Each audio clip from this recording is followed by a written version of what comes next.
Assalamualaikum warahmatullahi wabarakatuh. Jumpa lagi di Radio Juri. Alangkah lebih baiknya buat yang baru menemukan Radio Juri, bantu di subscribe dan dipijit tombol loncengnya. Terima kasih. Kali ini Radio Juri memiliki cerita yang berjudul Akibat Berhubungan Intim di Tempat Angker. Kita langsung aja ke ceritanya. Selamat mendengarkan.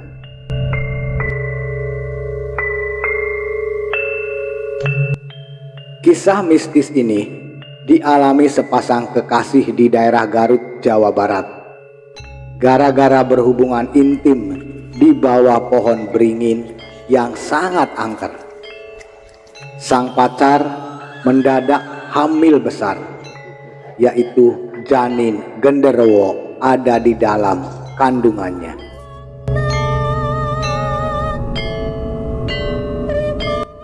Sudah 1 tahun lebih aku menjalin hubungan dengan Rangga. Sejujurnya, meski jalinan cinta kami dari hari ke hari kian akrab dan mesra, tapi kami masih bisa menjaga diri tidak tergoda untuk melakukan hubungan intim di luar batas, hanya sebatas peluk dan cium biasa yang sangat sopan. Kami memutuskan biarlah yang satu itu sebagai kado spesial nanti jika kami sudah menikah. Ya begitu aku dan Rangga pernah bersepakat. Namun pada suatu hari kesepakatan yang selalu kami jaga itu akhirnya jebol juga.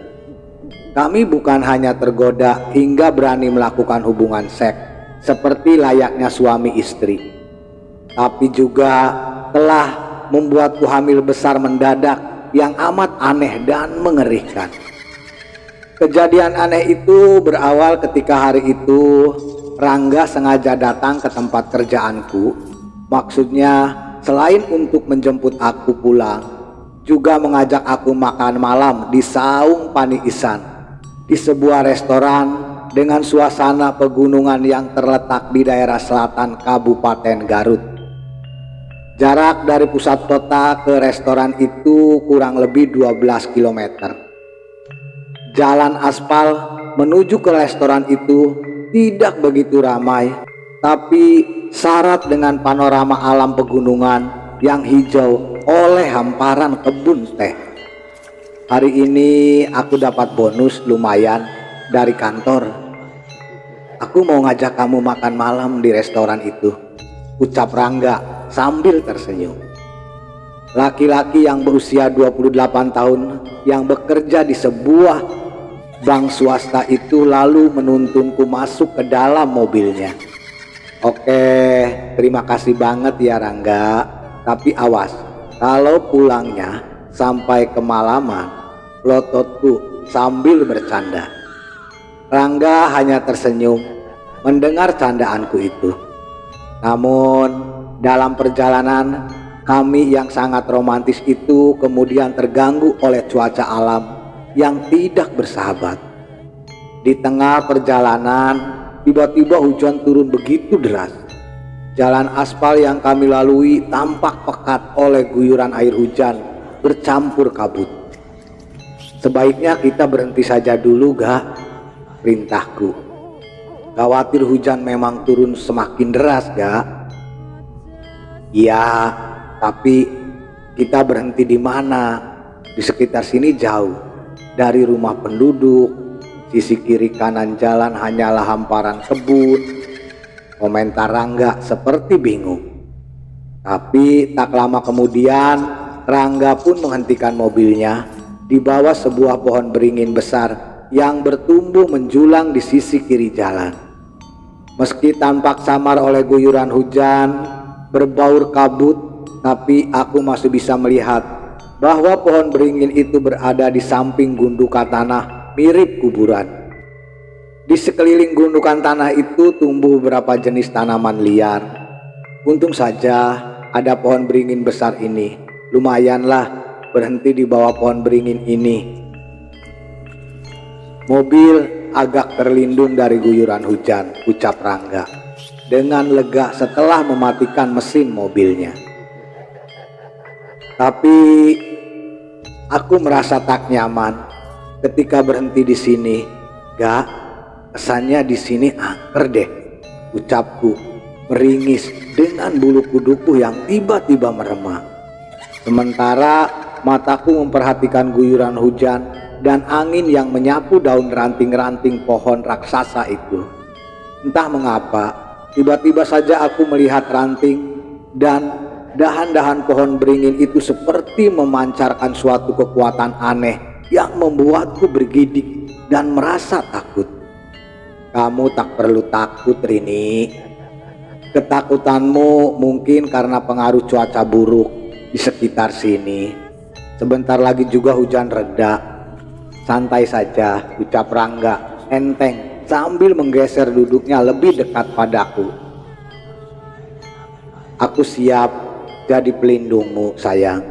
Jangankan manusia, hantu atau genderuwo yang berani mengganggumu akan aku labrak. Celoteh Rangga tertawa sambil mengelus-ngelus pipiku. Aneh, ucapan Rangga itu seperti langsung dijawab oleh sesuatu kekuatan yang membuat hujan mendadak turun semakin deras. Angin pun tiba-tiba bergemuruh kencang seperti hendak meruntuhkan pohon beringin itu. Bersamaan dengan itulah samar-samar kulihat sosok bayangan hitam meloncat dari ketinggian pohon itu dan turun tepat di depan mobil kami. 1 detik kemudian bayangan itu berubah, berwujud menjadi seekor kera raksasa yang menyerigai sangat seram. Tapi detik berikutnya makhluk aneh itu tiba-tiba menghilang seperti ditelan guyuran hujan. Anehnya Rangga yang duduk di sampingku seperti tak melihat apa-apa. Malah bersamaan dengan menghilangnya makhluk itu, Rangga kemudian menghujani wajahku dengan ciuman dan kecupan liar, bahkan di bibir dan leherku. Sesaat ketakutan itu hilang, aku merasakan kenikmatan yang menjalar di leher dan bibirku.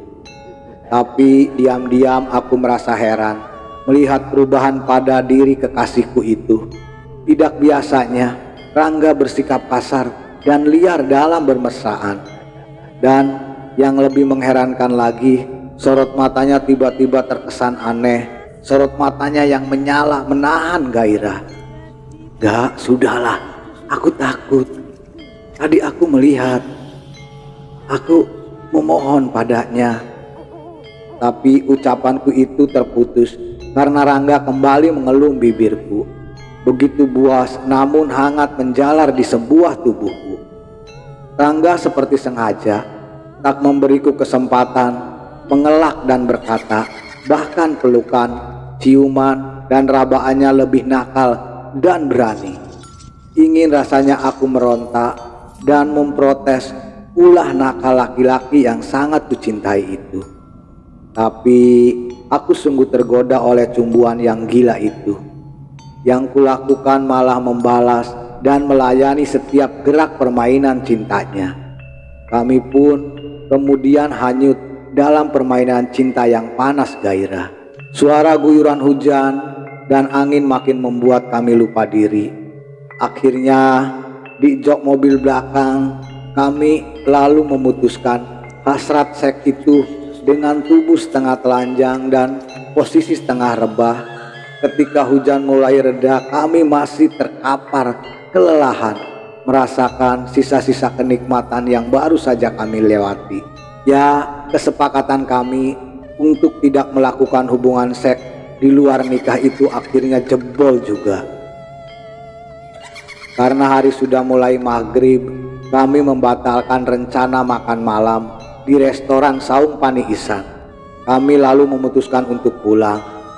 Besoknya keanehan itu terjadi. Ketika menggeliat bangun dan tidur, aku merasakan sesuatu membebani perutku. Dan betapa terkejutnya aku manakala kulihat perutku tiba-tiba menggelembung besar seperti hamil 9 bulan. Saat itu aku merasakan seperti tengah bermimpi, tapi ketika dengan gemetar tanganku merasakan rabaan dan elusan perutku, aku jadi sadar bahwa aku tidak bermimpi.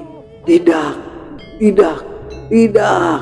Tak sadar aku menjerit-jerit saking takut dan terkejutnya. Sekujur tubuhku mendadak berasa lemas, kepalaku terasa pening, dan tatapanku berkunang-kunang. Bersamaan dengan itu, samar-samar kulihat ayah dan ibuku berhamburan masuk ke kamarku. "Ada apa, Nak Rini? Ada apa, Nak Rini?" tanya ayah dan ibuku, serempak dengan wajah panik dan heran. Namun sebelum aku bisa menceritakan apa yang telah terjadi pada perutku, tatapan mataku tiba-tiba mengelam gelap dan akhirnya aku tak sadarkan diri. Ketika sadar, aku sudah berada di sebuah kamar berbilik bambu. Di manakah aku? Di manakah aku? Pikirku menerawang heran sambil mengingat-ingat apa yang telah terjadi pada diriku.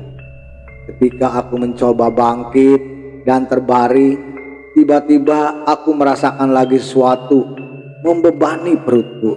Refleks tanganku ini meraba-raba perutku, dan betapa terkejutnya aku manakala tahu bahwa perutku masih menggelembung besar. Aku pun kembali menjerit saking takut dan terkejutnya. Aneh, heran, bingung, kesal, dan takut mendadak bersatu padu dalam dadaku. Tak lama kemudian ayah dan ibuku masuk ke kamar, disusul seorang laki-laki tua berpakaian gamis putih. Di belakang laki-laki tua itu muncul sosok yang amat kukenal, yaitu Rangga. Agaknya orang tuaku telah menghubungi Rangga dan menceritakan kejadian aneh yang telah menimpa diriku. Wajah kekasihku itu tampak pucat dan gelisah. "Syukurlah kamu sekarang sudah sadar ini. Kamu pingsan cukup lama, hampir 24 jam lebih," ucap ibuku sambil menghampiri dan duduk di bibir tempat tidurku. Kami merasa heran dan panik melihat perutmu yang tiba-tiba membesar seperti itu. Kami lalu memanggil dokter untuk memeriksa perutmu itu. Dokter mengatakan bahwa perutmu sehat-sehat saja, tak ada kelainan atau pembengkakan di dalamnya. Tapi yang membuat kami terkejut heran, dokter itu lalu mengatakan bahwa kamu tengah hamil besar. Jelas ayahku dengan dahi berkerut dan berkali-kali menggeleng-gelengkan kepala seperti tak habis pikir. "Apa? Aku tengah hamil? Ah, tidak mungkin. Orang hamil itu harus melalui proses 1 atau 2 bulan dan seterusnya. Mana ada orang hamil mendadak besar seperti ini?" Tak sadar aku bersungut-sungut saking heran dan tak percaya mendengar penjelasan ayahku itu. "Tenanglah Rini, itulah sebabnya kami membawamu ke Tasikmalaya ini untuk konsultasi dan sekaligus meminta pendapat dari Ajengan Sukma. Kami khawatir kena teluh atau diganggu makhluk halus atau roh jahat," jelas ibuku seraya menoleh padaku. Laki-laki tua berpakaian gamis yang berdiri di samping ayahku. "Neng Rini memang tengah hamil besar, tapi kehamilan Neng Rini ini tidak wajar karena pengaruh roh jahat genderuwo. Makhluk halus jenis ini memang pada kesempatan tertentu bisa berbuat jahat, terlebih pada orang yang bicara sombong dan berani melakukan perbuatan tak senonoh di tempat angker di mana makhluk itu berada," jelas Ajengan Sukma sambil menoleh ke arah Rangga. Apa nak Rangga ini kekasihnya Neng Rini? Tanyanya dengan suara bijak sambil menatap Rangga. Iya, iya Pak, iya Pak, saya kekasihnya Rini. Bahkan bulan depan saya akan tunangan. Memangnya kenapa Ajengan? Jawab Rangga terkejut menerima pertanyaan yang tiba-tiba dari Ajengan Sukma itu.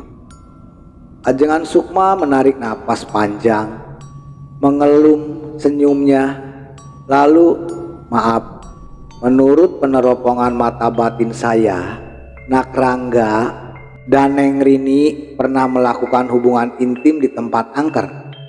Kalian tahu, sewaktu kalian melakukan hubungan itulah makhluk halus itu datang dan menyusup ke dalam jiwa Nak Rangga dan ikut merasakan kenikmatan hubungan yang dirasakan Nak Rangga. Sekali lagi maaf Nak Rangga kalau terawangan batin saya ini salah. Kontan, ayah dan ibuku saling tatap mendengarnya. Ada ketidaksukaan di wajah mereka mendengar bahwa aku dan Rangga telah berbuat sejauh itu. Sementara aku dan Rangga tertunduk mendengarnya. Penjelasan Ajengan Sukma itu bukan hanya membuat kami malu dan makin membuatku ketakutan, tetapi juga telah menghantarkan ingatanku pada kejadian-kejadian aneh. Sewaktu aku dengan Rangga hendak pergi ke restoran Saung Pani Isan itu. Bukankah ketika itu mobil kami berhenti di bawah pohon beringin besar yang terkesan angker. Ketika itu juga sampai melihat sosok makhluk aneh mirip kera raksasa dan merasakan keganjilan pada diri Rangga saat berhubungan seks denganku. Diam-diam aku membenarkan penjelasan Ajengan Sukma yang panjang lebar itu. Lalu apa yang harus kami lakukan Ajengan? Apapun syaratnya saya akan siap. Yang penting perut kekasih saya ini bisa kempes seperti sedia kala, ucap Rangga seolah-olah tak sabar. Wajah tampannya bersemu marah karena menahan malu. Ajengan Sukma tidak menjawab. Laki-laki berusia 62 tahun itu lalu mengambil sesuatu bungkusan di atas lemari di pojok kamar.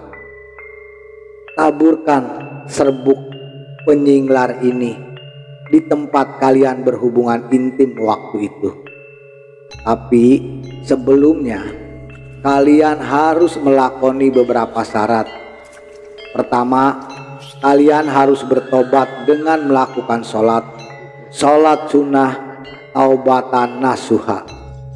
Lalu berpuasa selama 3 hari berturut-turut, dan setiap malamnya kalian harus mewiridkan sholawat sebanyak 333 kali.